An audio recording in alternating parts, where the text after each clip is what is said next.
La pandémie de coronavirus a dominé les travaux du sommet virtuel de l'Union africaine qui s'est tenu ce week-end.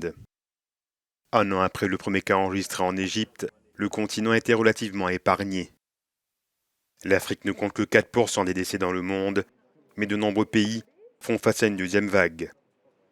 Selon le président sortant de l'organisation, le Sud-Africain Cyril Ramaphosa, le continent est confronté à une crise sociale et économique sans précédent et a besoin du soutien d'institutions telles que le FMI.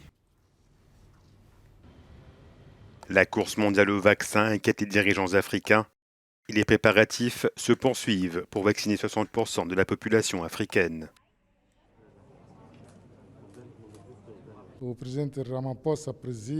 Le président Cyril Ramaphosa est en charge de l'Africa Vaccine Task Team.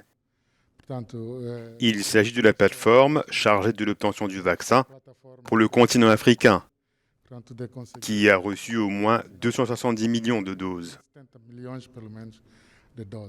Le processus de réforme de l'Union africaine, lancé en 2016, fut également évoqué lors de ce sommet virtuel. Certains objectifs, tels que le renforcement de la coordination entre l'Union africaine et les communautés économiques régionales, n'ont pas encore été atteints. La propre réforme institutionnelle de la Commission doit également être renforcée, ainsi que de nombreux autres aspects, comme le mode de contribution au budget général, au budget de l'organisation. Nous devons également améliorer le recrutement du personnel. Un plan a déjà été mis en place et nous devons mettre en œuvre la première phase de ce plan.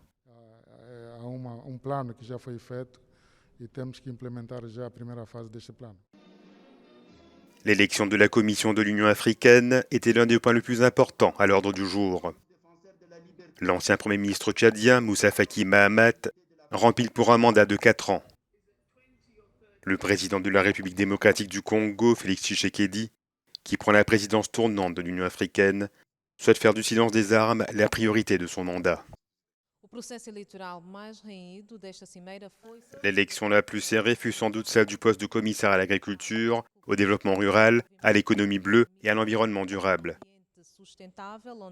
L'Angolais Josepha Sako l'a emporté avec 51 voix au 4e tour, après le retrait du candidat marocain au 3e tour.